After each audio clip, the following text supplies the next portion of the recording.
بسم اللہ الرحمن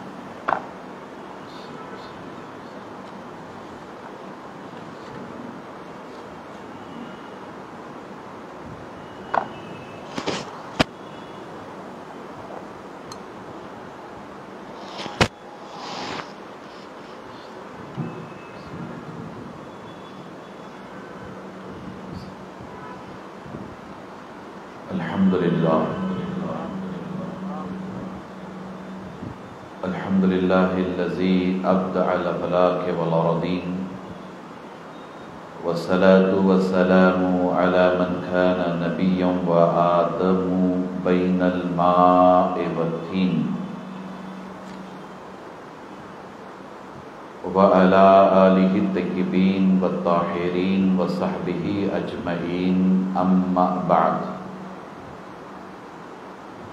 فقد قال الله تبارك وتعالى في القرآن الكريم أعوذ بالله من الشيطان الرجيم بسم الله الرحمن الرحيم هل يستوي الذين يعلمون والذين لا يعلمون آمنت بالله صدق الله العظيم وصدق رسوله النبي الأمين الكريم ونحن على ذلك لمن الشاهدين والشاكرين والحمد لله رب العالمين وقال في شان حبيبه الكريم عليه التحية والتسليم إن الله وملائكته يصلون على النبي يا أيها الذين آمنوا صلوا عليه وسلموا تسلیما اللهم صل على سيدنا ومولانا محمد وعلى آل سيدنا ومولانا محمد طب القلوب ودوائها وعافية الأبدان وشفائها ونور الأبصار وضيائها وآله وصحبه دائما أبدا سرمدا.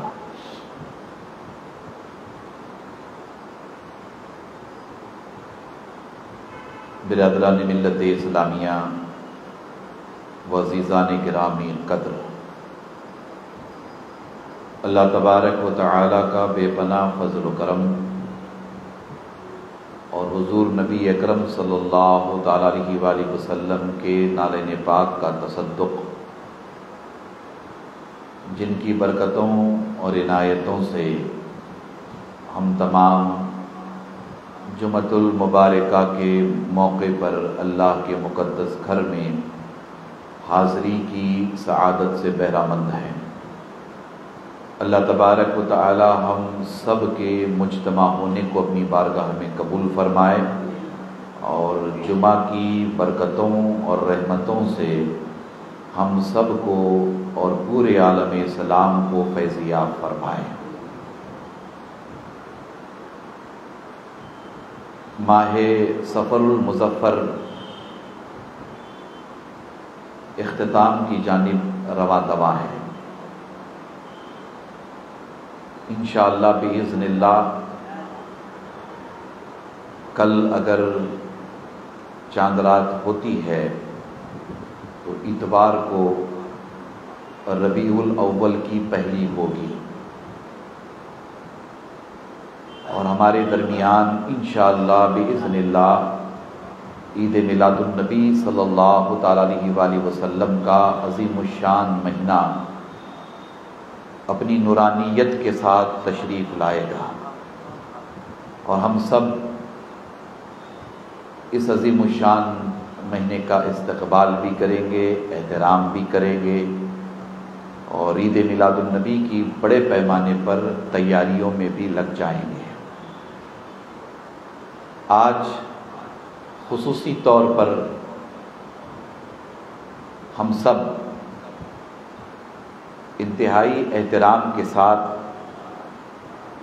اعلیٰ حضرت امام احمد رضا محدث بریلوی رحمۃ اللہ تعالی علیہ کی بارگاہ میں خراج عقیدت و محبت پیش کریں گے. میں نے عنوان کا انتخاب کیا ہے امام احمد رضا اور خدمت دین. تھوڑی دیر اس اہم موضوع پر گفتگو ہوگی۔ میں آپ سب سے توجہ کے ساتھ میری گزارشات کو سننے کا خواہش مند ہوں، اور جہاں تک میرا پیغام پہنچے سب سے ملتمس ہوں کہ توجہ کے ساتھ میری گفتگو سماعت کریں۔ امام احمد رضا محدث بریلوی رحمۃ اللہ تعالی علیہ کی شخصیت، آپ کی ذات، آپ کی پرسنالٹی اردو دنیا کے لیے خصوصی طور پر اور عمومی طور پر عالم اسلام کے لیے محتاج تعارف نہیں ہے۔ ہم میں سے ہر کوئی اس عظیم المرتبت شخصیت سے نہ صرف واقف ہیں بلکہ عقیدت بھی رکھتے ہیں، محبت بھی کرتے ہیں۔ اس حوالے سے آج ہم سب امام احمد رضا محدث بریلوی رحمۃ اللہ تعالی علیہ کی حیات اور خدمات کے مختلف گوشوں کو سننے اور سنانے کا شرف حاصل کریں گے، چونکہ یہ ایک بڑی عبقری اور علمی شخصیت ماضی قریب میں ہمارے درمیان تشریف لائی تھی۔ ماضی قریب میں آپ اس خاکدان گیتی پر جلوہ گر ہوئے تھے، آپ کی ولادت بسعادت ہوئی تھی۔ تو اس حوالے سے ہماری یہ ذمہ داری بنتی ہے کہ ہم اس عظیم المرتبت شخصیت کا تذکرہ بھی کریں اور ان کی بارگاہ میں خراج محبت بھی پیش کریں۔ خطبہ مسنونہ کے بعد میں نے قرآن مجید کی ایک مشہور و معروف آیت کریمہ سورۃ زمر سے تلاوت کرنے کا شرف حاصل کیا ہے۔ اللہ تبارک و تعالیٰ ارشاد فرماتا ہے کہ قل هل يستوي الذين يعلمون والذين لا يعلمون، یعنی یہ کہ اے حبیب مکرم صلی اللہ تعالیٰ علیہ وآلہ وسلم آپ فرما دیں، کیا علم والے اور ان پڑھ جن کے پاس علم نہیں ہے، کیا وہ آپس میں برابر ہو سکتے ہیں؟ اللہ تبارک و تعالیٰ کا یہ عظیم الشان کلام ہمیں آپ کو متوجہ کرا رہا ہے اس امر کی جانب کہ علم والے اور جن کے پاس علم نہیں ہے، جو ان پڑھ ہیں، علم کی دولت سے خالی ہیں، وہ قطعی طور پر برابر نہیں ہو سکتے۔ ایک دو مقامات پر نہیں بلکہ بے شمار مقامات پر اللہ تبارک و تعالیٰ نے قرآن مجید میں علم کی اہمیت، عظمت، شان اور رفعت بیان فرمائی ہے۔ علم کے تعلق سے جا بجا تذکرہ ہوا ہے، علماء سے متعلق، علم والوں سے متعلق، علم کے مقام و مرتبے سے متعلق اللہ تبارک و تعالیٰ نے قرآن مجید میں ہمیں آپ کو دعوت فکر بھی دی ہے اور دعوت عمل بھی دی ہے۔ اس پر غور کریں کہ کیا علم والے اور ان پڑھ آپس میں برابر ہو سکتے ہیں؟ قطعی طور پر نہیں۔ یہ ایک سچائی ہے اور اس قدر اہمیت والی سچائی ہے کہ اس سچائی کا کوئی انکار نہیں کر سکتا۔ ہر دور میں علم کی بڑی اہمیت اور افادیت واضح رہی ہے، اور دین اسلام اپنے ماننے والوں کو خصوصی طور پر اور عمومی طور پر اللہ کے سارے بندوں کو علم سیکھنے سکھانے سے متعلق، علم حاصل کرنے سے متعلق ہر قدم پر دعوت دیتا ہے، خواہ وہ کتاب اللہ ہو، خواہ وہ حضور نبی اکرم صلی اللہ تعالیٰ علیہ وآلہ وسلم کے احادیث ہوں۔ ہر گام پر، ہر قدم پر، ہر موڑ پر علم سیکھنے سکھانے سے متعلق ہمیں متوجہ کرایا جاتا ہے۔ اللہ تبارک و تعالیٰ نے یہ دعا بھی سکھائی قرآن مجید میں کہ ربی زدنی علما، یعنی کہ اللہ تبارک و تعالیٰ کی بارگاہ میں مانگو تو علم کی دولت مانگو۔ اللہ تبارک و تعالیٰ کی بارگاہ میں عرض کرو تو یہ عرض کرو کہ اے اللہ میرے علم میں اضافہ فرما دے۔ اللہ کی بارگاہ میں مناجات کرو تو اس طرح سے کرو کہ اے اللہ مجھے علم کی دولت سے سرفراز فرما دے۔ اللہ تبارک و تعالیٰ نے دعا کے طور پر بھی اپنی بارگاہ میں مانگنے کی تاکید فرمائی، تو علم کے حوالے سے تاکید فرمائی، علم کے حوالے سے حکم فرمایا کہ میری بارگاہ میں علم کی زیادتی کی دعا مانگو، اے اللہ اپنے فضل و کرم سے ہمیں علم عطا فرما۔ کتنی پیاری دعا ہے۔ محنت ہم کریں گے، محنت طلبہ کریں گے، محنت طالبات کریں گے، محنت اللہ کے بندے کریں گے، مگر علم کی دولت سے سرفراز کرنے والا اللہ ہی ہے۔ اللہ کی بارگاہ میں دعا کرنی چاہیے کہ مولا ہمیں علم کی دولت سے مالا مال فرما۔ اللہ تبارک و تعالیٰ نے علم سیکھنے سکھانے سے متعلق، علم حاصل کرنے سے متعلق اور علم کی شان و عظمت سے متعلق بھی بیان فرمایا۔ حضور نبی اکرم صلی اللہ تعالیٰ علیہ وآلہ وسلم کی احادیث کا، آپ کے مختلف اقوال کا مطالعہ کریں تو آپ کو پتہ چلے گا کہ اللہ کے رسول صلی اللہ تعالیٰ علیہ وآلہ وسلم علم سیکھنے سکھانے سے متعلق کس قدر تاکید فرماتے ہیں۔ اللہ کے رسول صلی اللہ تعالیٰ علیہ وآلہ وسلم ارشاد فرماتے ہیں کہ اطلب العلم من المہد الی اللحد، علم حاصل کرو گہوارے سے لے کر قبر جانے تک، یعنی یہ کہ علم حاصل کرنے سے متعلق عمر کی کوئی قید نہیں ہے۔ آپ علم سیکھو، علم حاصل کرو گہوارے سے لے کر قبر جانے تک، یعنی یہ کہ علم سیکھتے رہو، علم سکھاتے رہو۔ علم سیکھنے سکھانے کا معاملہ ایک سفر کا ہے، اور یہ وہ سفر ہے جس کی کوئی انتہا نہیں ہے۔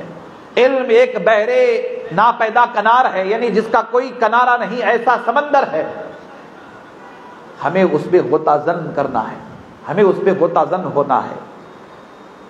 علم ایک ایسی عظیم الشان اللہ کی نعمت کا نام ہے کہ یہ جیسے جیسے حاصل کرتے جائیں گے جستجو تلاش کے ساتھ، جیسے جیسے اس راہ میں آگے بڑھتے چلے جائیں گے، ویسے ویسے اللہ تبارک و تعالی اسرار اور رموز علم حاصل کرنے والوں پر منکشف فرما دیتا ہے۔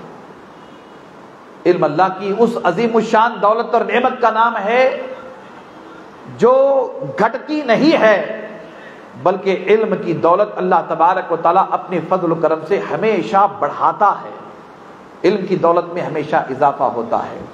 حضور نبی اکرم صلی اللہ تعالیٰ علیہ وآلہ وسلم پر نازل ہونے والا عظیم الشان کلام قرآن مجید، آپ دیکھیں اس کی ابتدا پڑھنے پڑھانے سے ہوتی ہے۔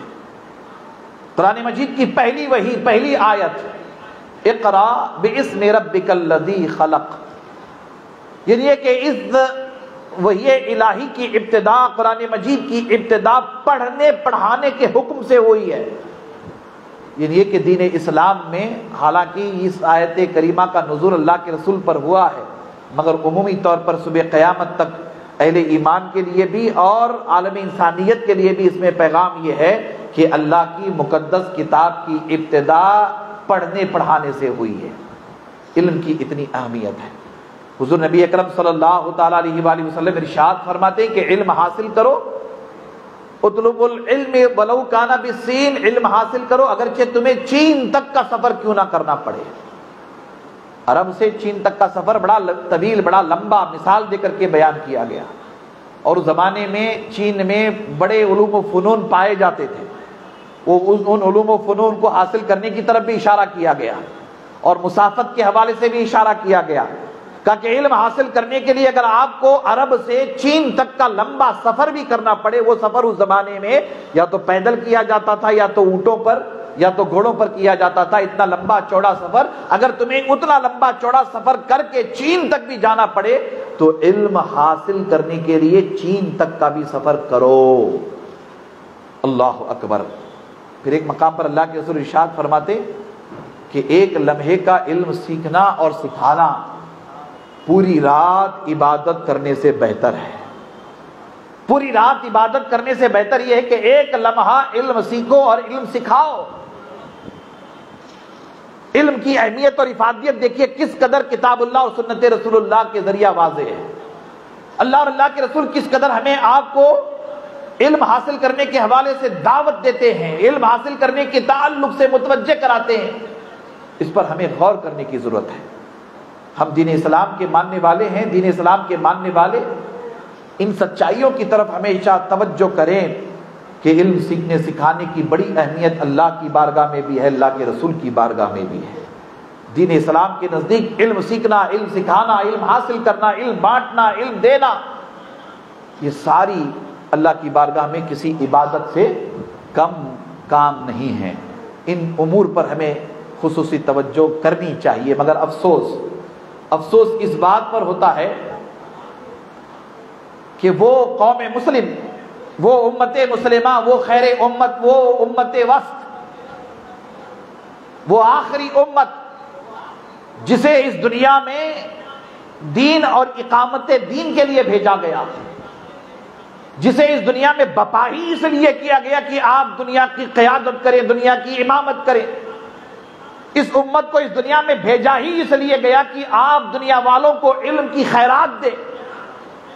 اس امت کو اس دنیا میں بھیجا ہی اس لیے گیا کہ پوری دنیا علم سیکھنے سکھانے کے حوالے سے، علم حاصل کرنے کے حوالے سے آپ کی محتاج بن کر کے رہے، آپ کسی کے محتاج نہ بنیں۔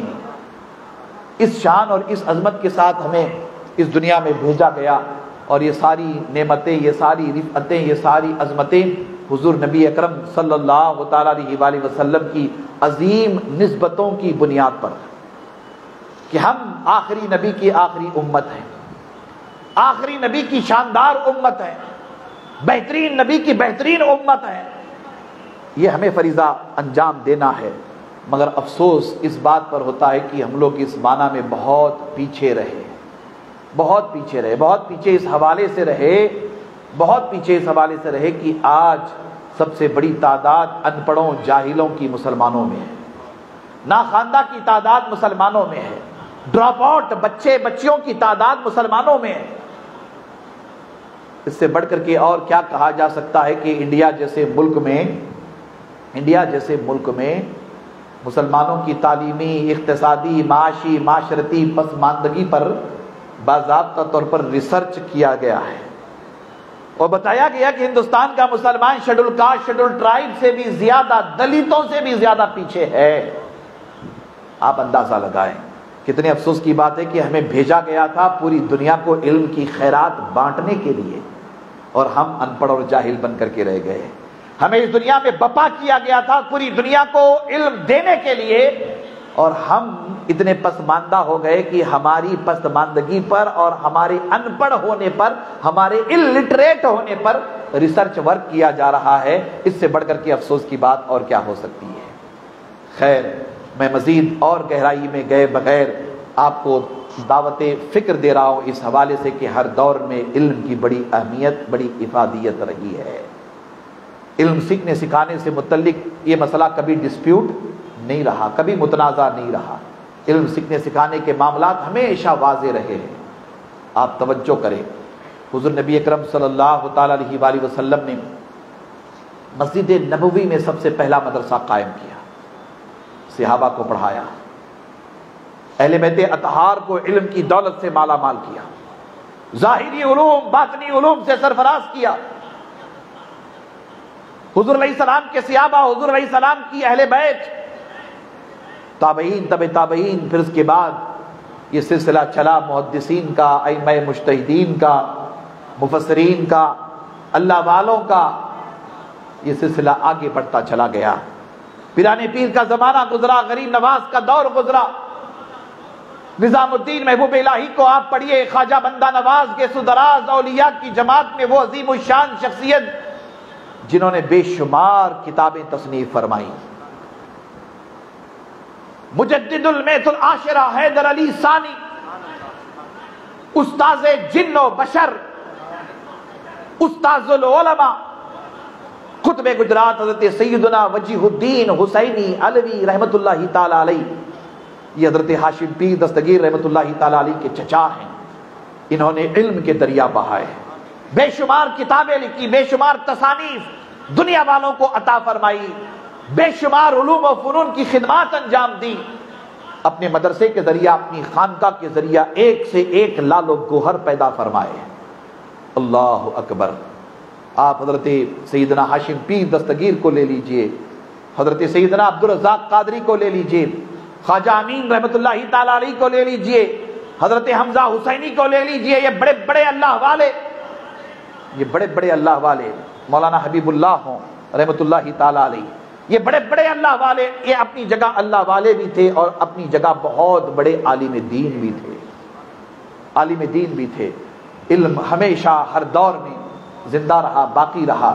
اور علم کو اللہ کے بندوں نے بالخصوص حضور نبی اکرم صلی اللہ تعالیٰ علیہ وآلہ وسلم کی امت نے اور امت میں پیدا ہونے والے اللہ والوں نے علماء نے فروغ دیا، اور یہ علم سیکھنے سکھانے کا سلسلہ آج تک بھی جاری ہے، اور انشاءاللہ تبارک و تعالیٰ صبح قیامت تک علم سیکھنے سکھانے کا سلسلہ جاری رہے گا۔ میں نے یہ گفتگو اس لیے کی تاکہ آپ کو علم کے حوالے سے بنیادی باتیں معلوم ہو جائیں۔ پھر آپ غور کریں کہ امام احمد رضا محدث بریلوی رحمۃ اللہ تعالی علیہ کی ہمہ جہت شخصیت، عبقری شخصیت، اس حوالے سے جب ہم اعلیٰ حضرت کا مطالعہ کرتے ہیں تو دل خوش ہو جاتا ہے کہ اللہ تبارک و تعالیٰ نے گزری ہوئی صدی میں بریلی کی سرزمین پر امام احمد رضا محدث بریلوی رحمۃ اللہ تعالی علیہ کو علم و فضل کی دولت دے کر کے اس دنیا میں پیدا فرمایا۔ اللہ اکبر، اتنی بڑی شخصیت، اتنی عبقری شخصیت کہ ہم ان کا تذکرہ گھنٹوں کرے تو گھنٹوں وقت نہ کافی ہوگا۔ امام احمد رضا محدث بریلوی رحمۃ اللہ تعالی علیہ اپنے اسلاف کے امین ہیں۔ امام احمد رضا محدث بریلوی رحمۃ اللہ تعالی علیہ اپنے بزرگوں کی امانت کے امین ہیں۔ وہ علم و فضل کی نعمت و دولت جو رب تبارک و تعالیٰ نے اپنے محبوب کی امت میں اولیاء، صلحاء، علماء کو عطا فرمائی، اللہ تبارک و تعالیٰ نے اسی علم کی دولت کا حصہ امام احمد رضا محدث بریلوی کو بھی عطا فرمایا۔ اللہ اکبر، اتنی بڑی عبقری شخصیت گزشتہ صدی میں اسی ملک میں، اسی وطن عزیز میں پیدا ہوئی۔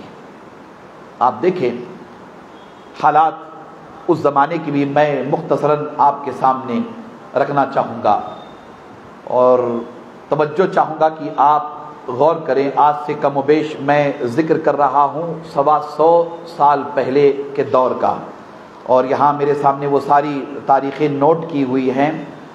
یہ 1856 میں عیسوی کی بات کر رہا ہوں، 1272 ہجری کی بات، 1272 ہجری کی بات، کم و بیش 140 سال 150 سال پہلے کی میں بات کر رہا ہوں۔ آپ توجہ کریں اور غور سے سماعت کریں۔ اس قدر حالات اس وقت پراگندہ تھے۔ ایک طرف تو انگریز ہمارے اپنے ملک پر قابض تھے، ان کی ستم ظریفی اپنی جگہ، انگریزوں کا ظلم اپنی جگہ۔ انگریزوں نے اس ملک میں جو ماحول بنایا ہوا تھا، وہ سارا ماحول اکثر ہمارے وہ طلباء جو تاریخ پڑھتے ہیں، ہسٹری پڑھتے ہیں، آپ میں سے ہم میں سے بہت سارے واقف بھی ہیں، طلباء بھی واقف ہیں اچھی طرح، ہمیں معلوم بھی ہونا چاہیے کہ انگریزوں نے اس ملک پر حکومت کی تو حکومت کرنے کے ساتھ ساتھ انگریزوں نے کئی فتنوں کو جنم بھی دیا۔ انگریزوں کی جانب سے جو بڑے بڑے فتنے اس دیش میں بپا کیے گئے، آپ نے کبھی غور نہیں کیا ان فتنوں میں ایک بڑا فتنہ تو یہ ہندو مسلمان کا لڑنا جھگڑنا ہے، نفرتوں کا ماحول، اس کا بیج بویا انگریزوں نے۔ پھر آپ دیکھیں کہ صرف ہندو مسلمان کی بات نہیں ہے، بلکہ انگریزوں نے اس زمانے میں باضابطہ طور پر مندر ہو، مسجد ہو، گرودوارا ہو، اس طرح کے جھگڑوں کو بھی جنم دیا، اس طرح کے جھگڑوں کو بھی، فتنوں کو بھی جنم دیا۔ پھر آپ آگے بڑھیں گے، ان کے کرتوت دیکھیے کیسے تھے کہ انہوں نے الگ الگ مذاہب کے درمیان خانہ جنگی پیدا کی، اور اس طرح کی خانہ جنگی ظاہر سی بات ہے کہ وہ اسلام جیسے مذہب مہذب میں، دین میں کیسے نہیں پیدا کرتے۔ اسلام جیسے عظیم الشان دین، دین فطرت میں بھی ان لوگوں نے بڑے فتنے پیدا کیے، ایسے ایسے فتنے پیدا کیے، ایسے ایسے فساد بپا کیے، اور اس قدر سازشیں کی کہ میں اس کی تفصیل میں جاؤں تو مجھے یہ مختصر وقت ناکافی ہوگا۔ بس اتنا کہنا چاہوں گا کہ مسلمانوں کے درمیان انگریزوں نے بڑے پیمانے پر فتنے پیدا کیے۔ ان فتنوں میں ایک فتنہ یہ تھا کہ مسلمان آپس میں لڑے، مسلمان آپس میں لڑے۔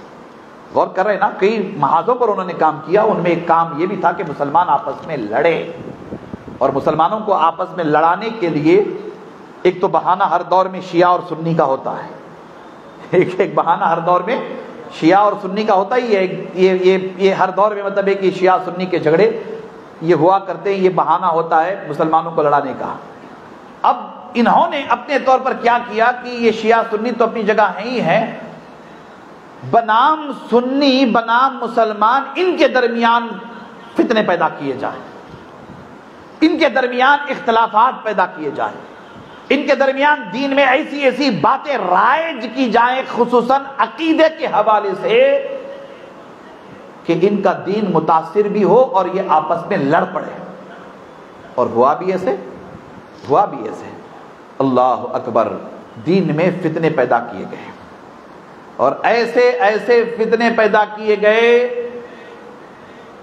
کہ باضابطہ طور پر ایک مولویوں کی جماعت اور گروپ کو ٹرینڈ کر کے تیار کیا گیا کہ آپ ایسے عقیدوں کو گھڑے، ایسے عقیدوں کو متعارف کرائیں جن کا تعلق نہ قرآن سے ہے نہ حدیث سے ہے۔ آپ ایسی ایسی دین کی باتیں کریں، ان باتوں کو سننے کے بعد، پڑھنے کے بعد آپس میں مسلمان لڑ پڑے، آپس میں مسلمان انتشار اختلاف کا شکار ہو جائے۔ اللہ اکبر، ایک بڑی ٹیم کو تیار کیا گیا، اور ایسی ایسی باتیں گھڑی گئی۔ ظاہر سی بات ہے کہ مسلمان سب کچھ برداشت کرتا ہے، مگر برداشت اگر نہیں کرتا ہے تو حضور نبی اکرم صلی اللہ تعالی علیہ وآلہ وسلم کی شان میں گستاخی اور بے ادبی کو، حضور نبی اکرم صلی اللہ تعالی علیہ وآلہ وسلم کی شان میں کوئی گستاخی بے ادبی کرے، کوئی مسلمان اسے برداشت نہ کرے گا کوئی مسلمان برداشت نہیں۔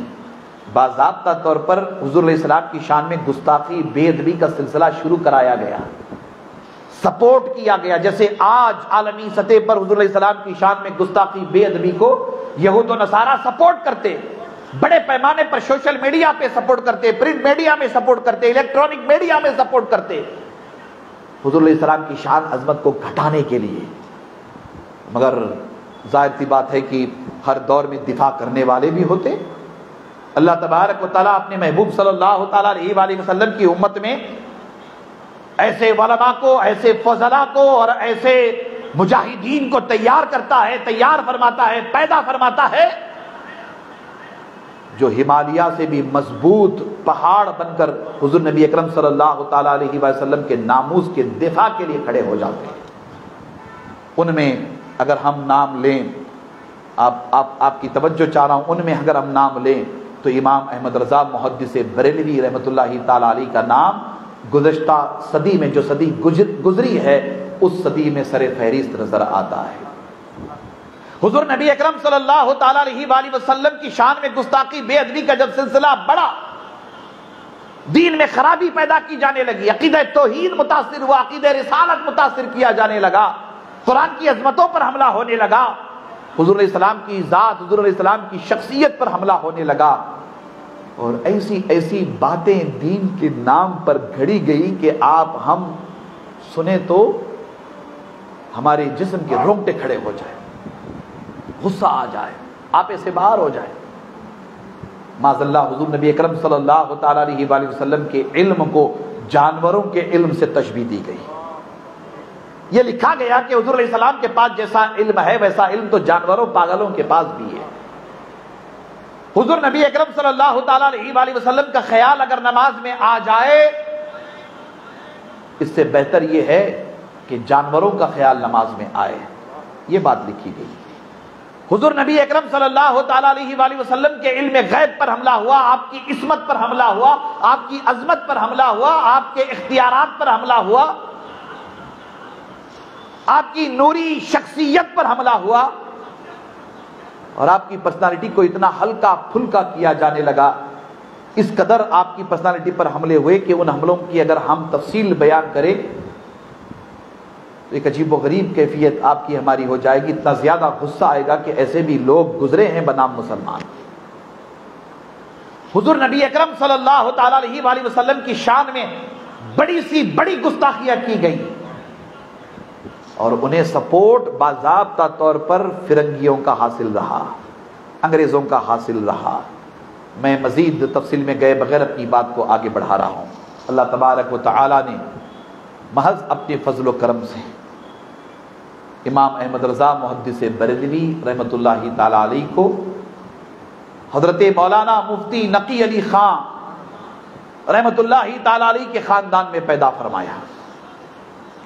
بریلی کی سرزمین پر امام احمد رضا محدث بریلوی اس دور میں پیدا ہوئے جس دور میں عصمت رسالت، عظمت رسالت، ناموس رسالت پر مسلسل حملے ہو رہے تھے، دین میں خرابیاں پیدا کی جا رہی تھی، بات عقیدہ توحید کی ہوتی تھی مگر الگ انداز سے پیش کی جاتی تھی، بات عقیدہ رسالت کی ہوتی تھی مگر الگ انداز میں پیش کی جاتی تھی، قرآن مجید کا ترجمہ کیا گیا مگر الگ انداز سے کیا گیا، حضور کی حدیثیں بیان ہوتی تھی مگر الگ انداز سے بیان ہوتی تھی، وغیرہ وغیرہ۔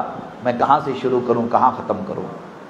امام احمد رضا محدث بریلوی رحمۃ اللہ تعالی علیہ کو اللہ تبارک و تعالی نے بے شمار کمالات دے کر، علم و عمل کی عظیم نعمت دے کر حضور نبی اکرم صلی اللہ تعالی علیہ وآلہ وسلم کی ناموس کی حفاظت کے لیے ایک عظیم سپاہی کے طور پر کھڑا کیا۔ ابو داؤد شریف کی حدیث پاک ہے، حضرت ابو ہریرہ رضی اللہ تعالی عنہ روایت کرتے ہیں، حضور نبی اکرم صلی اللہ تعالی علیہ وآلہ وسلم ارشاد فرماتے ہیں کہ اللہ تعالیٰ اس امت کے لیے ہر صدی کی ابتدا میں ایک ایسے شخص کو پیدا کرے گا جو اس کے لیے اس کے دین کی تجدید کرے گا۔ یعنی رب تبارک و تعالی حضور نبی اکرم صلی اللہ تعالی علیہ وآلہ وسلم کی امت میں ہر صدی کے ابتدا میں ایک ایسی شخصیت کو پیدا کرے گا جس کے ذریعہ دین میں پیدا ہونے والی خرابیاں اللہ تعالیٰ دور فرمائے گا۔ اور امام احمد رضا محدث بریلوی رحمۃ اللہ تعالی علیہ کی اس دنیا میں تشریف آوری، آپ کا اس دنیا میں آنا ایک صدی کے اختتام پر، ایک صدی کے ابتدا میں یقیناً دین کے تجدیدی کارناموں کے لیے، دین کے احیاء کے لیے، دین اسلام میں خالصیت لانے کے لیے، اور بالخصوص حضور نبی اکرم صلی اللہ تعالی علیہ وآلہ وسلم کی شان میں گستاخی اور بے ادبی کرنے والوں کو مسکت مدلل جواب دینے کے لیے اور دین کا ایک عظیم سپاہی بن کر کھڑا کرنے کے لیے رب تبارک و تعالیٰ نے امام احمد رضا محدث بریلوی رحمۃ اللہ تعالی علیہ کو پیدا فرمایا۔ آپ حضرات اس جہت سے بھی اعلیٰ حضرت فاضل بریلوی رحمۃ اللہ تعالی علیہ کی شخصیت کو، آپ کی پرسنالٹی کو جاننے اور سمجھنے کی کوشش کریں۔ میں مزید گہرائی میں گئے بغیر جلدی آپ کو چند امور پر متوجہ کرانا چاہوں گا۔ آپ دیکھیں، غور کریں، حضور نبی اکرم صلی اللہ تعالی علیہ وآلہ وسلم کی شان و عظمت پر جب حملہ ہونے لگا، حضور علیہ السلام کے علم غیب کا انکار کیا جانے لگا، حضور نبی اکرم صلی اللہ تعالی علیہ وآلہ وسلم کے اختیارات کا انکار کیا جانے لگا، حضور نبی اکرم صلی اللہ تعالی علیہ وآلہ وسلم کی حیات بعد الممات، جسے ہم حیات النبی کا عقیدہ کہتے ہیں، حیات النبی کا انکار کیا جانے لگا، حضور نبی اکرم صلی اللہ تعالی علیہ وآلہ وسلم کو محض اپنی طرح بشر، اپنی طرح انسان کہا جانے لگا، حضور نبی اکرم صلی اللہ تعالی علیہ وآلہ وسلم کی نورانیت کا انکار، حضور نبی اکرم صلی اللہ تعالی علیہ وآلہ وسلم کے سفر معراج کا انکار، حضور نبی اکرم صلی اللہ تعالی علیہ وآلہ وسلم کے عظیم الشان معجزات کا انکار، وغیرہ وغیرہ، یہ سارے حملے چاروں طرف سے حضور علیہ السلام کی ذات پر ہونے لگے، اور حملے کرنے والے کوئی اور نہیں بنام مسلمان ہی تھے، حملے کرنے والے کوئی اور نہیں، ظاہراً کلمہ پڑھنے والے ہی تھے، بڑے بڑے مدرسوں سے تعلق رکھنے والے، بڑی بڑی خانقاہوں سے تعلق رکھنے والے لوگ تھے، جن کے پاس دارالافتاء تھا، دارالقضاء تھا، بڑی بڑی مسندیں لگتی تھی درس و تدریس کی، وہاں سے اس طرح کا سلسلہ شروع کیا گیا۔ اعلیٰ حضرت امام احمد رضا محدث بریلوی رحمۃ اللہ تعالی علیہ پر اللہ اور اس کی رسول کا خصوصی فضل و کرم ہوا۔ پیران پیر غوث اعظم دستگیر رحمت اللہ تعالی علیہ نے عنایتیں فرمائی، غریب نواز ہوں، بندہ نواز ہوں، مخدوم جہانگیر اشرف سمنانی ہوں، شاہ برکت اللہ ہو، حضرت ہاشم پیر ہو، بلکہ کل اولیاء کرام غیر منقسم ہندوستان کے سب نے دعائیں فرمائی۔ اعلیٰ حضرت فاضل بریلوی رحمت اللہ تعالی علیہ کا قلم اٹھا تو صرف اور صرف حضور نبی اکرم صلی اللہ تعالیٰ علیہ وآلہ وسلم کے ناموس اور آپ کی عزت کی حفاظت کے لیے اٹھا۔ آپ نے کم و بیش 1000 سے زائد فتاوے یا کتابیں جاری فرمائی، ایک ایک فتویٰ ایک ایک کتاب کی شکل میں ہمارے آپ کے درمیان موجود ہے۔ فتاوی رضویہ کے نام سے مشہور ہے، معروف ہے۔ اگر یوں دیکھا جائے تو وہ اسلامی فقہ کا ایک عظیم الشان انسائکلوپیڈیا ہے۔ فتاوی رضویہ کو سامنے رکھیے، حضور علیہ السلام کی شان و عظمت پر الگ الگ جہتوں سے حملہ ہوا۔ اعلیٰ حضرت فاضل بریلوی رحمۃ اللہ تعالی علیہ نے قرآن اور حدیث، قرآن اور سنت کی روشنی میں شاندار جوابات عالم اسلام کو عطا فرمائے۔ اللہ اکبر۔ خواہ وہ الدولۃ المکیہ، اس عظیم الشان کتاب کو آپ پڑھیں گے تو آپ حیرت میں پڑ جائیں گے کہ ایسی علمی شاندار کتاب، ایسا شاہکار ممکن ہو سکتا ہے؟ الدولۃ المکیہ، اللہ اکبر۔ یہ الدولۃ المکیہ وہ عظیم الشان کتاب ہے جس کی تصنیف اور جس کے لکھنے کا صحرا اللہ اور اس کے رسول کی مدد پر تو ہے ہی ہے، مگر خصوصی طور پر اعلیٰ حضرت فاضل بریلوی پیران پیر غوث اعظم دستگیر کا فیضان مانتے ہیں کہ آپ نے غوث اعظم کی بارگاہ سے عطا کردہ خیرات کے تصدق میں الدولۃ المکیہ لکھی ہے۔ بہت کم لوگ کم معلومات رکھتے ہیں، مگر یہ کہ ہمیں پڑھنا چاہیے، ہمیں مطالعہ کرنا چاہیے۔ الدولۃ المکیہ، اس کتاب کو علماء عرب نے پڑھا، جو بالکل کم وقت میں لکھی گئی تھی۔ اس کتاب کو علماء عرب نے پڑھا تو وہ دم بخود رہ گئے کہ ہند سے آنے والا ایک عالم دین جس کی زبان عربی نہیں ہے، وہ اردو بولنے والا، اردو دنیا سے آنے والا ایک عالم دین اس اہم موضوع پر الدولۃ المکیہ کتاب عربی زبان میں، عرب میں، مکہ مکرمہ میں رہ کر قلم بند کی ہے۔ سارے علماء عرب متعجب تھے، حیرت و استعجاب کے ایک مجسم، وہ ایک حیرت میں پڑے ہوئے، ایسی ایک پوری جماعت نظر آ رہی تھی کہ کیسے ممکن ہوا کہ ایک اردو دنیا سے آنے والا عظیم شخص عربی زبان میں اتنی شاندار کتاب لکھ سکتا ہے۔ اب آپ اندازہ کریں، غور کریں کہ اللہ تبارک و تعالیٰ کا کتنا خصوصی فضل و کرم آپ پر ہے۔ علم غیب کے حوالے سے دلائل بیان کیے تو اتنے دلائل بیان کیے کہ سامنے والا لاجواب ہو گیا۔ حیات النبی سے متعلق دلائل بیان کیے تو اعتراض کرنے والے خاموش ہو گئے۔ اللہ اکبر۔ حضور نبی اکرم صلی اللہ تعالی علیہ وآلہ وسلم کی شان و عظمت جس جہت سے بیان کرنے کی ضرورت پڑی تو ہر جہت کے حوالے سے اعلیٰ حضرت فاضل بریلوی نے علم کے دریا بہا دیے۔ دلائل، براہین، قرآنی آیات ہوں، احادیث ہوں، اقوال ہوں، ریفرنسز ہوں، اللہ اکبر۔ اللہ تبارک و تعالیٰ کا خصوصی فضل و کرم رہا امام احمد رضا محدث بریلوی رحمۃ اللہ تعالیٰ علیہ پر۔ میں یہاں چند گوشوں کی جانب آپ کی توجہ مبذول کراتا ہوں، ذرا غور کریں، یہ شخصیت کتنی عظیم شخصیت گزری ہے۔ اعلیٰ حضرت امام احمد رضا محدث بریلوی رحمۃ اللہ تعالیٰ علیہ نے باضابطہ طور پر فتاوی نویسی کی ابتدا فرمائی، باضابطہ طور پر مختلف علوم و فنون مختلف اساتذہ سے حاصل کیے، اور طریقت میں فیض حاصل کرنے کے لیے ماہرہ متحرہ پہنچے۔ سب جانتے پیران پیر غوث اعظم دستگیر سے بڑی عقیدت، بڑی محبت، بہت ہی والہانہ تعلق تھا امام احمد رضا محدث بریلوی کا۔ میں آگے عرض کروں گا آپ سے، تو سلسلہ قادریہ میں آپ مرید بھی ہوئے، خلافت سے بھی نوازے گئے۔ حصول علم کی تکمیل کے بعد باضابطہ طور پر فتاوی نویسی میں، پڑھنے پڑھانے میں، سوال و جواب اور دین کی خدمت میں آپ لگ گئے۔ ویسے بے شمار آپ نے دینی خدمات انجام دی ہیں، میں اس موقع پر بڑی ذمہ داری کے ساتھ عرض کر رہا ہوں، ایسی خدمات انجام دی ہیں کہ صبح قیامت تک عالم اسلام انہیں فراموش نہیں کر سکتا۔ ان میں خاص طور پر دیکھا جائے تو قرآن مجید کا ترجمہ ہے ہمارے آپ کے درمیان ہے کنز الایمان فی ترجمۃ القرآن،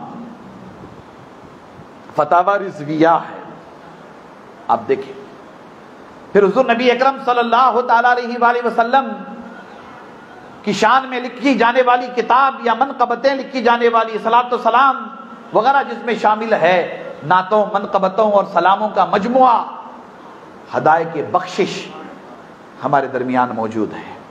میں ان تین کا ہی تذکرہ مختصر وقت میں کروں گا اس لیے کہ وقت مجھے اجازت نہیں دے رہا ہے، بس آپ کی توجہ چاہوں گا۔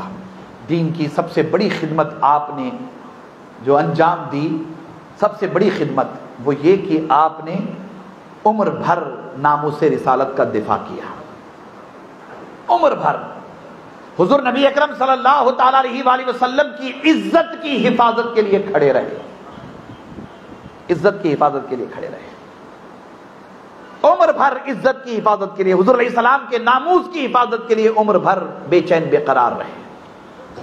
اب آپ اندازہ لگائیں، ایک موقع پر ہوا ایسا کہ اعلیٰ حضرت فاضل بریلوی کو گالیوں پر مبنی خط لوگ بھیجتے تھے، ایسے خط لکھتے تھے جس میں گالیاں ہوتی تھی، سمجھ رہے ہیں؟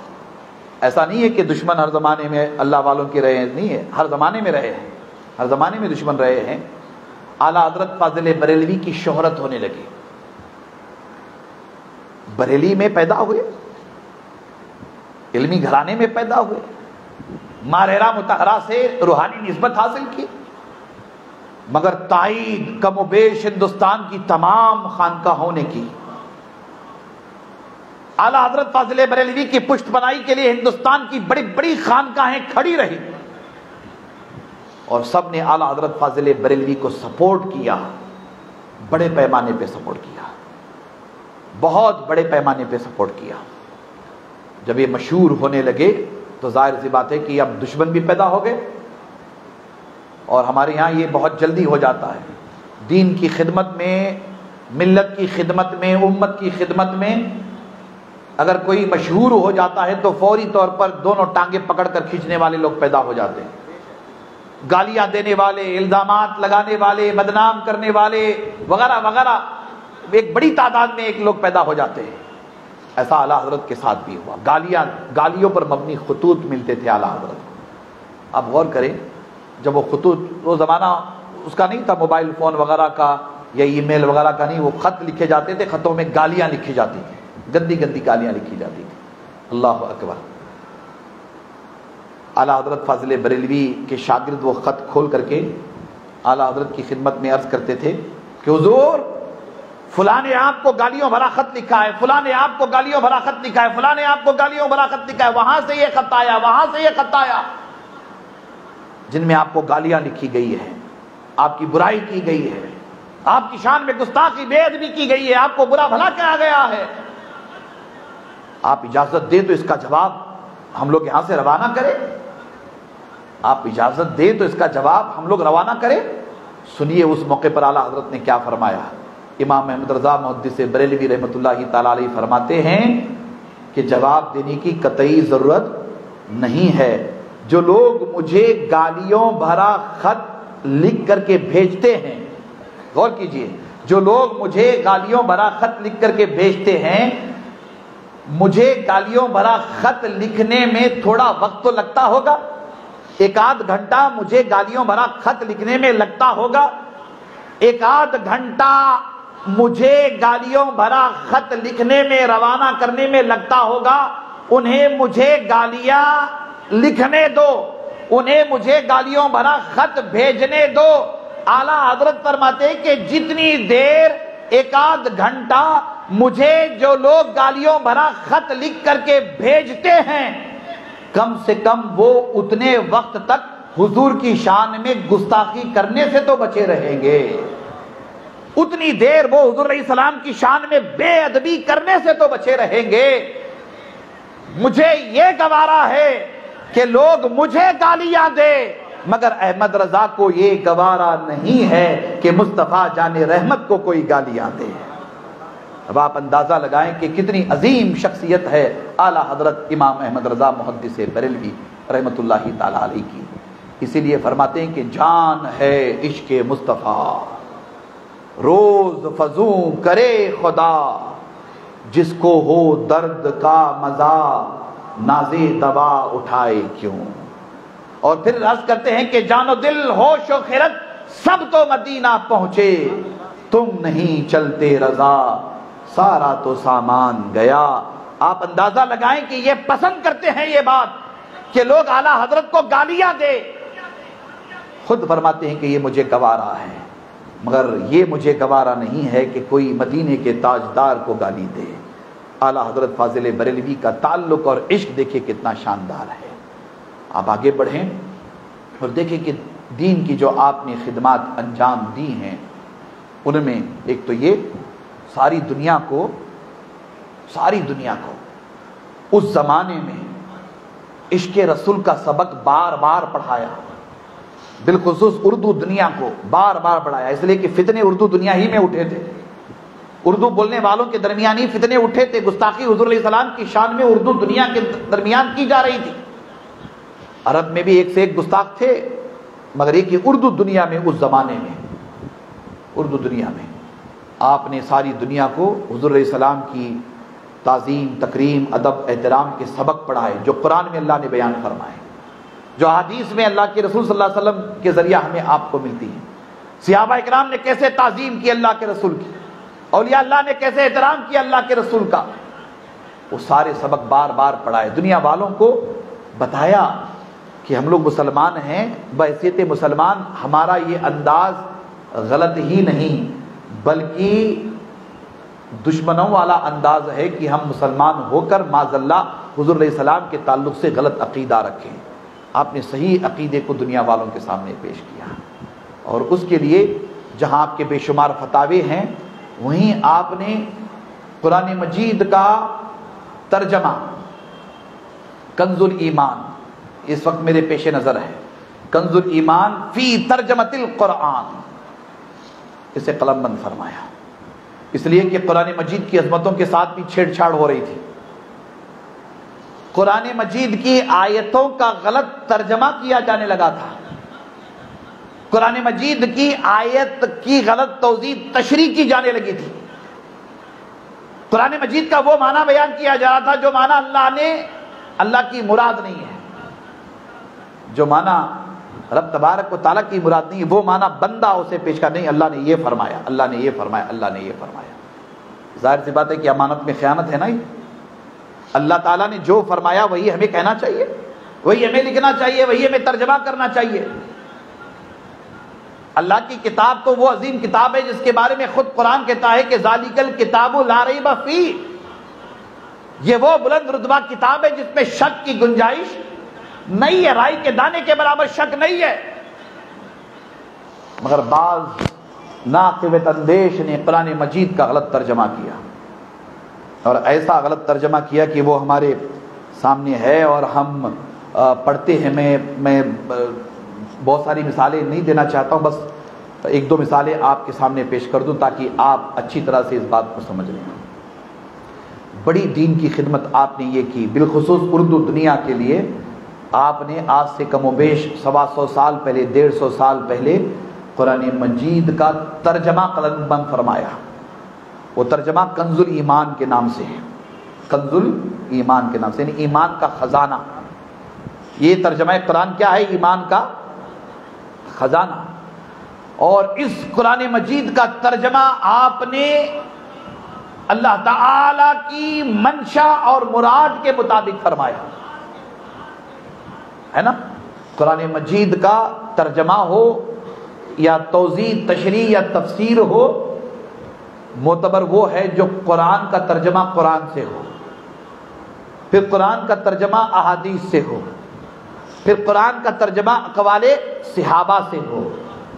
یہ ترجمہ، یہ توضیح، یہ تشریح، یہ تفسیر معتبر ہوتی ہے.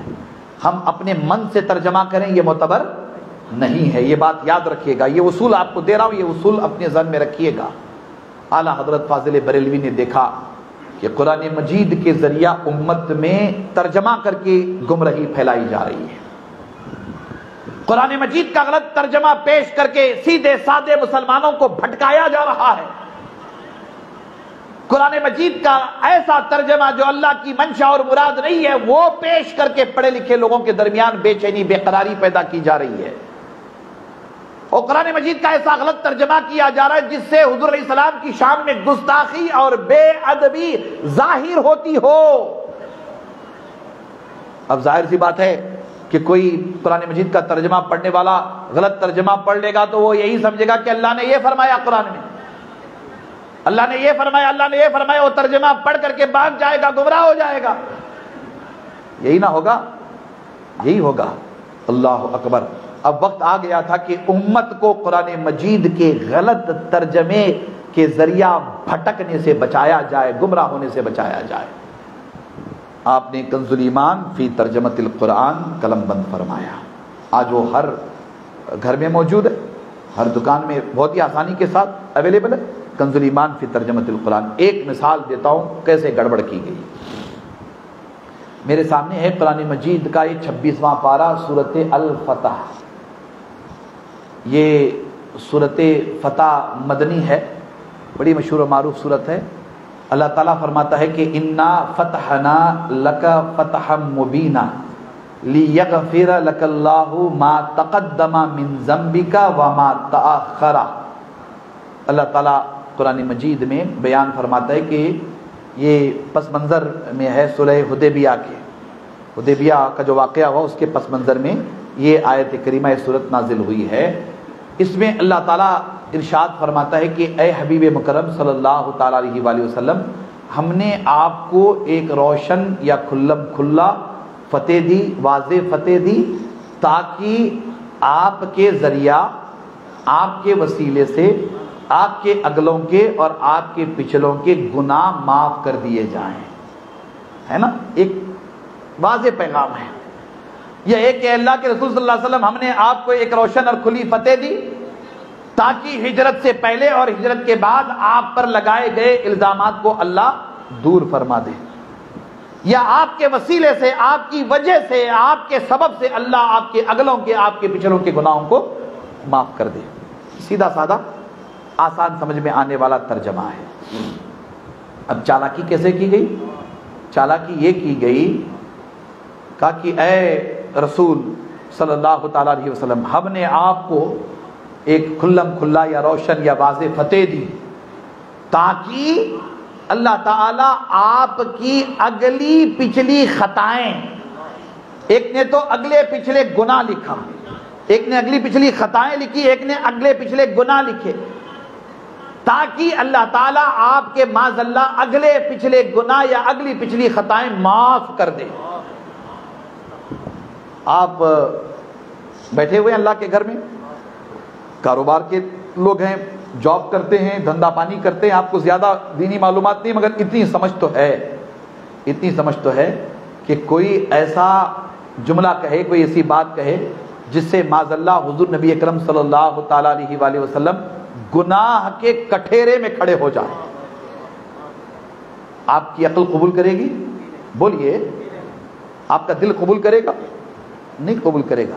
اب میں آپ کو سمجھانا چاہتا ہوں اسلامی عقیدہ کیا ہے۔ اسلامی عقیدہ یہ ہے کہ اللہ تعالیٰ نے ہر نبی کو 1,24,000 کم و بیش انبیاء کرام کو گناہوں سے، خطاؤں سے محفوظ فرمایا ہے۔ وہ معصوم عن الخطا ہوتے ہیں۔ میں بات بتا رہا ہوں، اپنی ذات سے نہیں۔ حضرت آدم علیہ السلام ہو، حضرت ابراہیم علیہ السلام ہو، حضرت موسیٰ علیہ السلام ہو، حضرت داؤد علیہ السلام ہو، حضرت عیسیٰ علیہ السلام ہو، یہ گناہوں سے، خطاؤں سے بچے رہتے ہیں، یا ان سے گناہ اور خطا ہوتے نہیں ہیں۔ وہ اپنی ذات سے نہیں بچتے ہیں، اللہ انہیں بچا لیتا ہے، یا اللہ انہیں محفوظ کر دیتا ہے۔ اللہ پر آپ کا ہمارا ایمان ہے کہ نہیں ہے؟ بولیے۔ وہ بات مشہور ہے نا کہ اللہ جسے رکھے اسے کون چکھے، یہ کہتے ہیں نا اللہ جسے رکھے اسے کون چکھے۔ اللہ پر ایمان ہے نا کہ اللہ جسے بچانا چاہے ہر گناہ سے بچا لے، ہر خطا سے بچا لے، ہر عیب سے بچا لے۔ تو انبیاء کے بارے میں ہمارا عقیدہ یہ ہے کہ اللہ تعالیٰ 1,24,000 کم و بیش انبیاء کرام علیہم السلام کو ہر خطا، ہر غلطی، ہر گناہ سے بچاتا ہے۔ یہ اسلامی عقیدہ ہے نا، اسلامی عقیدہ ہے۔ اب آپ کہیں گے حضرت آدم علیہ السلام کے بارے میں کہ ان سے کہا گیا تھا کہ وہ درخت کے قریب نہ جاؤ، وہ گئے درخت کے قریب اور انہوں نے ہے نا وہ کھا لیا گندم اور جنت سے نکال دیے گئے، ان سے خطا تو ہوئی۔ تو قرآن حضرت آدم علیہ السلام کے بارے میں یہ کہتا ہے کہ یہ نسیان ہوا۔ خطا کہتے ہیں کہ جان بوجھ کر کے اللہ کے حکم کی خلاف ورزی کرنا۔ حضرت آدم علیہ السلام نے معاذ اللہ جان بوجھ کر کے اللہ کے حکم کی خلاف ورزی نہیں کی، ان سے نسیان ہوا۔ نسیان مطلب یہ کہ وہ بھول گئے اس بات کو لے کر کے کہ اس درخت کا پتا کھانے یا دانا کھانے سے اللہ نے روکا تھا، جان بوجھ کر کے انہوں نے خطا نہیں کی، جان بوجھ کر کے انہوں نے خطا نہیں کی۔ یہ بات دھیان میں رکھیے گا، اس کی ایک الگ تفصیل ہے، میں اس میں نہیں جاؤں گا پھر کبھی کسی موقع پر، مگر یہ بات دھیان میں رکھے کہ 1,24,000 کم و بیش انبیاء کرام علیہ السلام کو اللہ تعالیٰ گناہوں سے بچاتا ہے۔ اللہ نے گناہوں سے محفوظ رکھا ہے نا، اللہ نے گناہوں سے محفوظ رکھا۔ اللہ محفوظ رکھے، اس پر کسی کی پابندی، بولیے کسی کی پابندی ہے نہیں ہے، کسی کی پابندی نہیں، اللہ محفوظ رکھے۔ ایسے ہی حضور نبی اکرم صلی اللہ تعالی علیہ وآلہ وسلم کی پرسنالٹی، آپ کی شخصیت، آپ تمام نبیوں کے امام ہیں، تمام نبیوں کے قائد ہیں، تمام نبیوں کے سردار ہیں، رحمت للعالمین ہیں، آخری نبی اللہ کے محبوب ہیں۔ ظاہر سی بات ہے ہم یہ عقیدہ رکھتے ہیں کہ اللہ تبارک و تعالی مدینے کے تاجدار کے غلاموں کو بھی گناہوں سے بچا لیتا ہے، تو رب تبارک و تعالی اپنے محبوب کی عزت اور عظمت کی حفاظت کتنے بڑے پیمانے پہ کرتا ہوگا، کتنے بڑے پیمانے پہ کرتا ہوگا۔ کوئی ایسا مسلمان ہوگا جو حضور علیہ السلام کے بارے میں گمان کرے کہ معاذ اللہ حضور سے خطا ہوگی؟ کوئی کرے گا؟ دنیا الزامات لگاتی ہے وہ الگ، جھوٹی روایتیں آ گئی ہیں کتابوں میں، سیرت کی حدیثوں کی کتابوں میں آ گئی ہیں وہ الگ، میں اس بات پہ نہیں جاؤں گا۔ میں آپ کو متوجہ کر رہا ہوں اس امر کی طرف کہ کوئی مسلمان چاہے وہ ان پڑھ سے ان پڑھ ہی کیوں نہ ہو، وہ یہ عقیدہ نہیں رکھتا معاذ اللہ کہ حضور علیہ السلام سے گناہ ہوگا، خطا ہوگی، معاذ اللہ۔ رکھے گا کوئی مسلمان گناہ؟ عقیدہ رکھے گا ایسا کوئی رکھے گا ایسا؟ نہیں، قطعی نہیں۔ تو پہلی بات تو یہ کہ یہ اسلامی عقیدے کے خلاف عقیدہ کھڑا گیا ہے۔ معاذ اللہ حضور علیہ السلام کو گناہ گار کہنا، حضور علیہ السلام کو خطا کار کہنا، یہ کہنا کہ آپ کے اگلے پچھلے گناہ، آپ کی اگلی پچھلی خطائیں معاف ہو گئی، یہ قرآن کے خلاف ترجمہ تھا، یہ اللہ کی منشا کے خلاف ترجمہ تھا، قرآن کے مراد کے خلاف یہ ترجمہ تھا، حضور نبی اکرم صلی اللہ علیہ وسلم کے احادیث کے خلاف یہ ترجمہ تھا، صحابہ کے عقیدے، اہل بیت اطہار کے عقیدے کے خلاف یہ ترجمہ تھا۔ یہ ترجمہ کھڑا گیا، اعلیٰ حضرت فاضل بریلوی نے اس کا جواب دیا، کہا کہ ترجمہ کر کے امت کو گمراہ نہیں کیا جا سکتا۔ صحیح ترجمہ اعلیٰ حضرت نے فرمایا کہ اے حبیب مکرم صلی اللہ تعالی علیہ وآلہ وسلم، ہم نے آپ کو روشن فتح دی، کامیابی دی، تاکہ اللہ تعالیٰ آپ کے وسیلے سے آپ کے اگلوں کے اور آپ کے پچھلوں کے گناہوں کو بخش دے۔ یہ کتنا شاندار ترجمہ ہے، اور یہ عین قرآن کے مطابق ہے، عین قرآن کے منشا کے مطابق ہے، عین اللہ تعالیٰ کی مراد کے مطابق ہے کہ اللہ تعالیٰ یہی معنی اللہ تبارک و تعالیٰ بیان فرما رہا ہے، یہی اللہ تعالیٰ بیان فرما رہا ہے۔ اللہ اکبر۔ اس طرح کی بہت ساری ایسی ترجمے کے نام پر غلطیاں اور خرافات پیدا کی گئی تھی کہ ان کا ایک ترجمہ کرے۔ کسی موقع پر انشاءاللہ کنز الایمان پر ہی گفتگو کریں گے، کنز الایمان پر ہی گفتگو کریں گے، کنز الایمان اور دیگر تراجم کا تقابلی جائزہ، اس پر کبھی انشاءاللہ تعالی گفتگو ہوگی تو میں آپ کی توجہ مبذول کرا رہا ہوں۔ اعلیٰ حضرت فاضل بریلوی نے یہ عظیم الشان کارنامہ انجام دیا. یہ عظیم الشان کارنامہ قرآن مجید کا ترجمہ فرمائے. فتاوی رضویہ قرآن مجید کا ترجمہ. اللہ اکبر. اور دونوں کا تعلق کس سے ہے؟ ناموس رسالت سے. دونوں کا تعلق عزت رسالت سے. دونوں کا تعلق حضور نبی اکرم صلی اللہ تعالی علیہ وآلہ وسلم کے احترام سے. اللہ اکبر. پھر امام احمد رضا محدث بریلوی رحمۃ اللہ تعالی علیہ نے نعتیہ شاعری میں انقلاب پیدا کر دیا. نعتیہ شاعری میں تو آپ نے وہ تاریخ رقم کی ہے کہ اردو دنیا میں شاید اس اہتمام کے ساتھ حضور علیہ السلام کی شان و عظمت میں اور حضور علیہ السلام کے مختلف معجزات، آپ کے فضائل، آپ کے شمائل، آپ کے خصائل، آپ کی عظمتوں کے حوالے سے ایک ایک عنوان بنا کر کے نعتیں لکھی گئیں، ایسا شاید ہی ہوا ہوگا اردو دنیا میں خاص طور پر. اللہ اکبر. اس کتاب کا نام ہے حدائق بخشش. بڑی شاندار کتاب جس میں حضور علیہ السلام کی پیاری پیاری نعتیں لکھی گئی ہیں. وہ میں ساتھ لے آیا ہوں تاکہ کچھ اشعار میں اکثر سناتا رہتا ہوں آپ کو، اور ہمارے ناصر سلمہ اکثر اعلیٰ حضرت فاضل بریلوی کی نعتیں پڑھتے رہتے ہیں، آپ کو سناتے رہتے ہیں. تو چند اشعار حدائق بخشش کے بھی پیش کر دوں تاکہ امام احمد رضا محدث بریلوی کا عشق رسول منظوم انداز میں کس عظمتوں کا حامل و مالک ہے وہ ہمیں تھوڑا سا پتہ چلے. عرض کرتے ہیں بارگاہ رسالت میں کہ واہ کیا جود و کرم ہے شہ بتہا تیرا، نہیں سنتا ہی نہیں مانگنے والا تیرا. یہ بڑی طویل نعت پاک ہے، اس کے 2-3 شعر ہی میں آپ کو سنا رہا ہوں. عرض کرتے ہیں وہ گستاخیوں کا سلسلہ چلا تھا نا، زمین پر رہنے والے الگ الگ مولانا لوگ، الگ الگ علماء، الگ الگ مدرسے کے لوگ گستاخی کر رہے تھے. تو اعلیٰ حضرت فاضل بریلوی نے بڑی شاندار نعت کہی. اس میں لکھا یا رسول اللہ صلی اللہ تعالی علیہ وآلہ وسلم، فرش والے تیری شوکت کا علو کیا جانے. فرش والے یعنی زمین پر رہنے والے اللہ کے رسول آپ کی شان و عظمت کیا جانے. فرش والے تیری شوکت کا علو کیا جانے، خسروا عرش پہ اڑتا ہے پھریرا تیرا.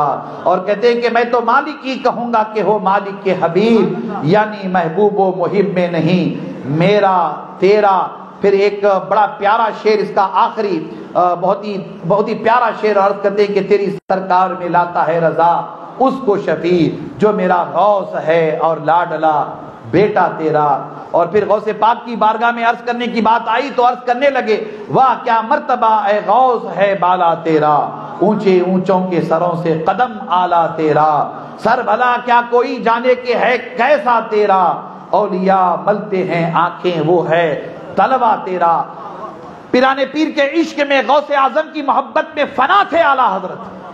عرض کرتے ہیں کہ کیا دبے جس پہ حمایت کا ہو پنجا تیرا، شیر کو خطرے میں لاتا نہیں کتا تیرا، شیر کو خطرے میں لاتا نہیں کتا تیرا. اور پھر بڑا پیارا شعر عرض کرتے ہیں اعلیٰ حضرت فاضل بریلوی رحمۃ اللہ تعالی فرماتے، عرض کرتے ہیں کہ تجھ سے در سے سگ اور سگ سے ہے مجھ کو نسبت. اے غوث اعظم آپ کی شان بڑی عظیم ہے، آپ کا در بڑا نرالا ہے. آپ کے در پہ جو کتے پڑے رہتے ہیں، آپ کے در پہ جو کتے پڑے رہتے ہیں ان کتوں سے احمد رضا کو نسبت ہے، ان کتوں سے احمد رضا کو نسبت ہے. عرض کرتے ہیں کہ تجھ سے در سے سگ سے ہے مجھ کو نسبت، میری گردن میں بھی ہے دور کا ڈورا تیرا. اور عرض کرتے ہیں کہ اس نشانی کے جو سگ ہیں نہیں مارے جاتے. اگر یہ نشانی مل جائے کہ میں پیرانے پیر کے در کا کتا ہوں، سگ ہوں، پیرانے پیر کے در کا منگتا ہوں، بھکاری ہوں، پیرانے پیر کے در کا مانگنے والا ہوں، اگر یہ نشانی کسی کو حاصل ہو جائے، اللہ اکبر. عرض کرتے ہیں کہ اس نشانی کے جو سگ ہیں نہیں مارے جاتے. حشر تک میرے گلے میں بھی رہے پٹا تیرا، حشر تک بھی میرے گلے میں بھی رہے پٹا تیرا. اور عرض کرتے کہ میری قسمت کی قسم کھائیں سگانے بغداد کہتے ہیں بغداد کے کتے، میری قسمت کی قسم کھائیں سگانے بغداد، ہند میں بھی ہوں تو دیتا رہوں پہرا تیرا، ہند میں بھی ہوں تو یہاں رہ کے بھی اگر میں کسی کی بات کروں تو غوث اعظم کی بات کروں. میں یہاں رہ کر کے بھی کسی کا قصیدہ کیوں پڑھوں، میں تو غوث اعظم کی شان بیان کروں گا. یہاں رہ کر کے میں کسی کی تعریف کیوں بیان کروں، میں تو ان کے در کا سگ ہوں. میں انہی کی تعریف بیان کروں گا، انہی کی شان بیان کروں گا۔ اعلیٰ حضرت فاضل بریلوی نے یہ بھی لکھا، وہ بھی لکھا، اور ایسی ایسی پیاری پیاری نعتیں لکھی۔ ایک نعت تو ایسی لکھی جو بالکل اپنے آپ میں ایک کمال ہے۔ کمال کیسا ہے؟ ایک نعت لکھی اور وہ عربی زبان میں بھی ہے، فارسی زبان میں بھی ہے، اردو میں بھی ہے، ہندی میں بھی ہے، 4 زبانوں کو ملا کر کے نعت لکھی۔ اللہ اکبر۔ عرض کرتے ہیں لم یاتی نظیرک فی نظر مثلے تو نہ شد پیدا جانا، جگ راج کو تاج تورے سر سوہے ہے تجھ کو شہ دوسرا جانا، یا شمشو نظرتی الی لیلی چوب طیبہ رسی ارض بکونی، توری جوت کی جھل جھل جگ میں رچی موری شب نے نہ دن ہونا جانا۔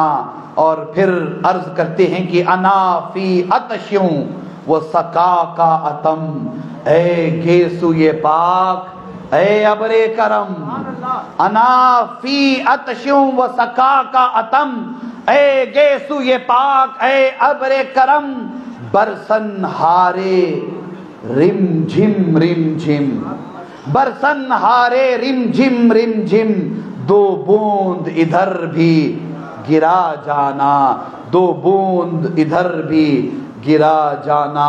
پھر عرض کرتے ہیں کہ بس خامے نوائے رضا، نہ یہ طرز میری نہ یہ رنگ میرا، بس خامے نوائے رضا، نہ یہ طرز میری نہ یہ رنگ میرا، ارشاد احبا ناطق تھا، ارشاد احبا ناطق تھا، ناچار اس راہ پڑا جانا۔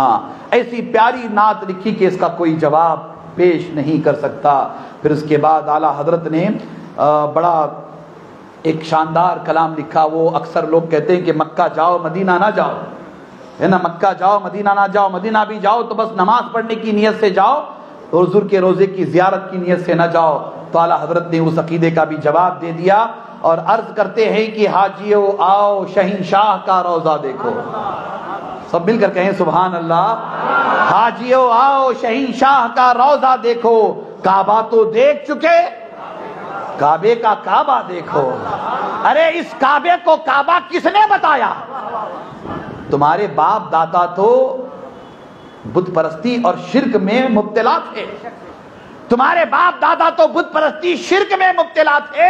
ارے اس کعبے کو کعبہ بتایا ہے مدینے کے تاجدار نے۔ اللہ اکبر۔ عرض کرتے ہیں حاجیو آؤ شہنشاہ کا روضہ دیکھو، کعبہ تو دیکھ چکے، کعبے کا کعبہ دیکھو۔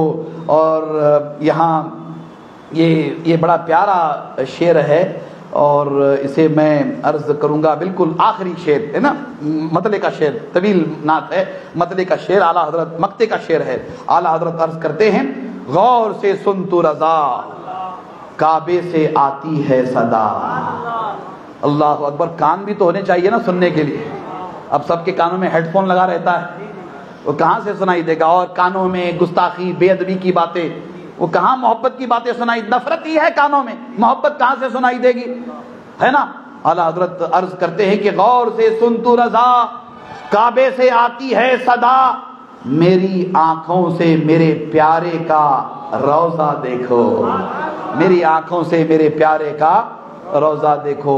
اور پھر اس کے بعد یہ تو پوری دنیا میں کمال ہو گیا، بہت مشہور معروف سلام ہے، یا نبی سلام علیک، یا رسول سلام علیک، یا حبیب سلام علیک، ہے نا، قدیم سلام، پیارا سلام، عظمتوں والا سلام۔ اس سلام کا کوئی مقابلہ اور جواب نہیں ہے، بڑا پیارا سلام ہے نا۔ اس میں اردو میں بھی تضمین ہے، عربی میں بھی تضمین ہے، فارسی میں بھی تضمین ہے، انگریزی میں بھی تضمین لگائی گئی ہے۔ بڑا پیارا سلام، یا نبی سلام علیک کی بہر میں بہت سارے سلام لکھے گئے۔ اللہ اکبر۔ اعلیٰ حضرت نے بھی قلم اٹھایا اس زمانے میں جس زمانے میں سلام پڑھنے کو شرک کہا جا رہا تھا، حضور علیہ السلام کی بارگاہ میں سلام پڑھنے کو بے ادبی کہا جا رہا تھا، اس زمانے میں آپ نے قلم اٹھایا اور قلم اٹھا کر کے اردو زبان میں سلام لکھا، بڑا پیارا سلام لکھا، کم و بیش 250 اشعار لکھے۔ کتنے اشعار لکھے؟ پونے 200 اشعار کم و بیش لکھے اور بڑا پیارا سلام لکھا، اور یہ سلام لکھا کہ مصطفیٰ جان رحمت پہ لاکھوں سلام، شم بزم ہدایت پہ لاکھوں سلام، یہ سلام لکھا۔ اور یہ اشعار ہے نا پورے، یہ سارے اشعار اتنے شاندار اشعار کہ ایک ایک شعر میں اعلیٰ حضرت حضور علیہ السلام کی ایک ایک شان بیان کرتے ہیں، ایک ایک شعر میں۔ جیسے مثال کے طور پر اعلیٰ حضرت ایک شعر میں حضور کے چہرے والضحیٰ کا ذکر کرتے ہیں، ایک شعر میں حضور علیہ السلام کی پیاری پیاری آنکھوں کا ذکر کرتے ہیں، ایک شعر میں اعلیٰ حضرت فاضل بریلوی حضور علیہ السلام کے لب مبارک کا ذکر کرتے ہیں، ایک شعر میں اعلیٰ حضرت فاضل بریلوی حضور علیہ السلام کی زبان اقدس کا ذکر کرتے ہیں، ایک شعر میں اعلیٰ حضرت فاضل بریلوی حضور علیہ السلام کے گیسوئے مبارک کا ذکر کرتے ہیں، ایک شعر میں اعلیٰ حضرت فاضل بریلوی حضور علیہ السلام کے دندان پاک کا ذکر کرتے ہیں، ایک شعر میں اعلیٰ حضرت فاضل بریلوی حضور نبی اکرم صلی اللہ علیہ وسلم کے ریش مبارک کا ذکر کرتے ہیں، ایک شعر میں اعلیٰ حضرت فاضل بریلوی حضور علیہ السلام کے سینہ اقدس کا ذکر کرتے ہیں، ایک شعر میں اعلیٰ حضرت فاضل بریلوی حضور علیہ السلام کے نبوت اور رسالت والے ہاتھوں کا ذکر کرتے ہیں، ایک شعر میں اعلیٰ حضرت فاضل بریلوی شب معراج کا ذکر کرتے ہیں، ایک شعر میں اعلیٰ حضرت فاضل بریلوی اللہ کے دیدار کا ذکر کرتے ہیں، ایک شعر میں اعلیٰ حضرت فاضل بریلوی حضور کے میلاد کا ذکر کرتے ہیں، حضور کے معراج کا ذکر کرتے ہیں، حضور کی عظمتیں بیان کرتے ہیں، حضور کے معجزات بیان کرتے ہیں۔ بلکہ یہ سلام رضا کیا ہے؟ یوں دیکھا جائے تو یہ سلام رضا حضور علیہ السلام کی 63 سالہ حیات طیبہ کا عطر ہے، 63 سالہ حیات طیبہ کا عطر ہے۔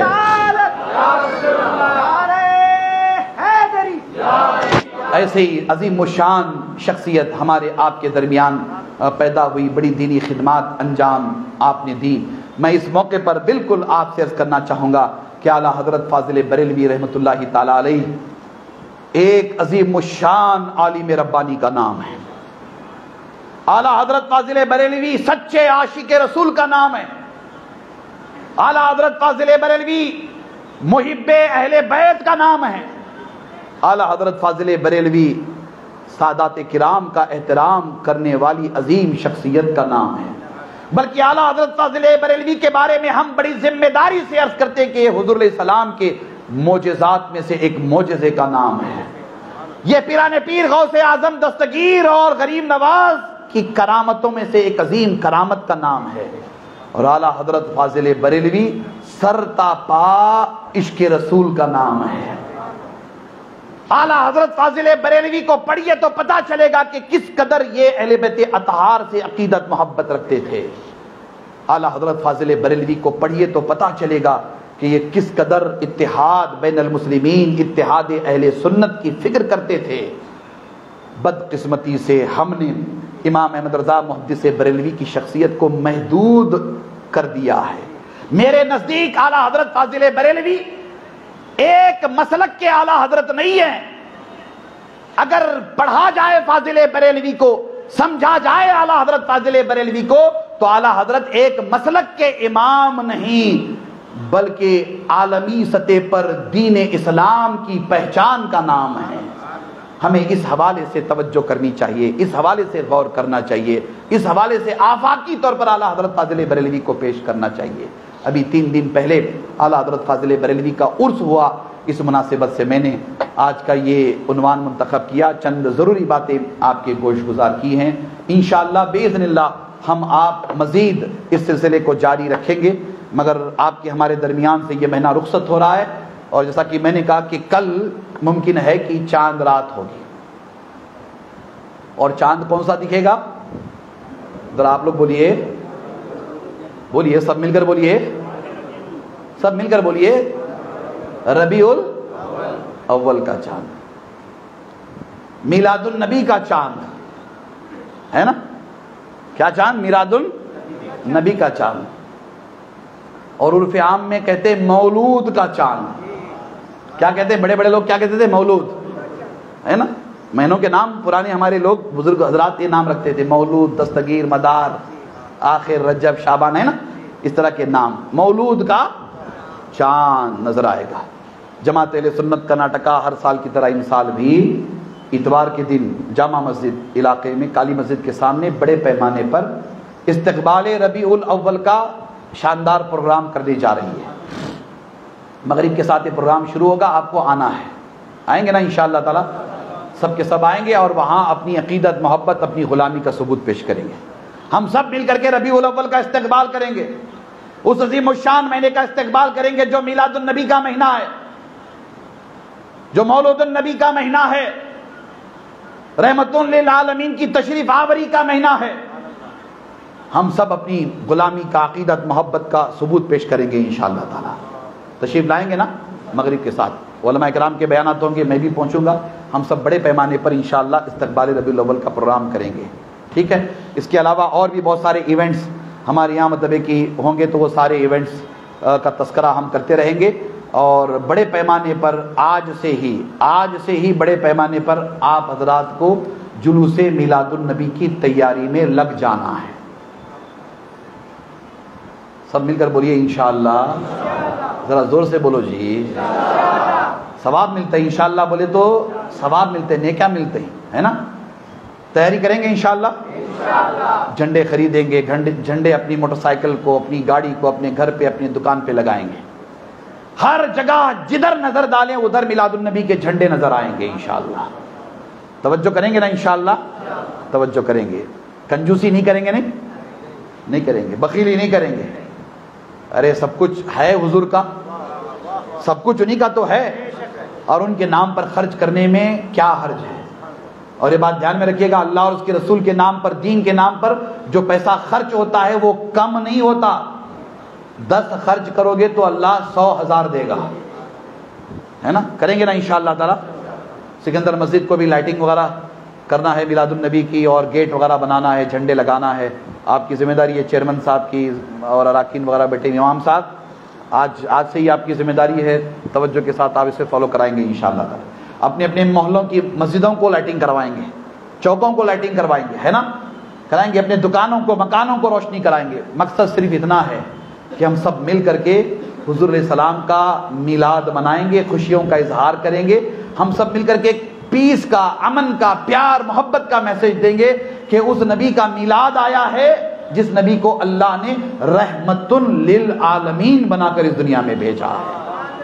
یہی مقصد ہے، اور کچھ نہیں ہے انشاءاللہ، ہے نا؟ نئے کپڑے پہنیں گے، نیا لباس پہنیں گے، خوشی منائیں گے، خوب خوشیوں کا اظہار کریں گے۔ یہ بات یاد رکھیے گا، عید الفطر ہو یا بقرعید ہو، یہ دونوں عید عبادت ہیں، اور عید میلاد النبی یہ عید محبت ہے، اور عید میلاد النبی ہی کے وسیلے سے اللہ نے ہمیں عید الفطر عطا فرمائی ہے اور عید الاضحیٰ عطا فرمائی ہے۔ حضور نہیں آتے تو پھر کیا ہوتا وہ تو معلوم ہی ہے آپ کو، جو کچھ ہو رہا ہے ہمارے دیش میں وہی ہوتا ہے نا؟ یہ بات دھیان میں رکھیے گا۔ تو انشاءاللہ باذن اللہ ہم سب مل کر کے عید میلاد النبی کی تیاری کریں گے نا؟ اور ہر جمعہ یہاں سکندر مسجد میں میں انشاءاللہ رہوں گا، اور ہر جمعہ حضور علیہ السلام کی شان و عظمت کے حوالے سے ایک موضوع پر ہم لوگ گفتگو کریں گے۔ آپ لوگ جلدی آئیے، دوست احباب کے ساتھ آئیے، اور اپنے وہ دوست احباب انہیں بھی لے کر آئیے جو ذرا میلاد سے بھاگتے رہتے ہیں، ان سے کہیے کہ بھائی ہم لوگ نفرت والے نہیں، ہم تو محبت والے ہیں، نفرت ہے ہی نہیں ہمارے پاس، ہم تو محبت والے ہیں، ہاں ہمارے پاس آپ مل بیٹھ ذرا سا سن غور کر، ہے نا؟ توجہ کریں گے انشاءاللہ تعالی۔ تو یہ سلسلہ ابھی سے جاری ہوگا جلوس میلاد النبی کا۔ محمد حسین ان کے لیے دعائے صحت کی گزارش کی گئی ہے، اور حسن خان حکیم ان کے لیے بھی دعائے صحت کی گزارش کی گئی۔ دعا کریں کہ اللہ تعالیٰ ان دونوں کو اور عالم انسانیت میں جتنے بیمار ہیں اللہ سب کو شفا عطا فرمائے۔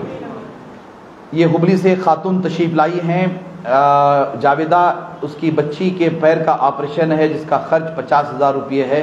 اس بچی کی والدہ باہر آئی ہوئی ہے، آپ جاتے جاتے زیادہ سے زیادہ اس بچی کے آپریشن کے لیے مدد کرتے ہوئے جائیں گے انشاءاللہ تعالی۔ کریں گے نا توجہ انشاءاللہ تعالی؟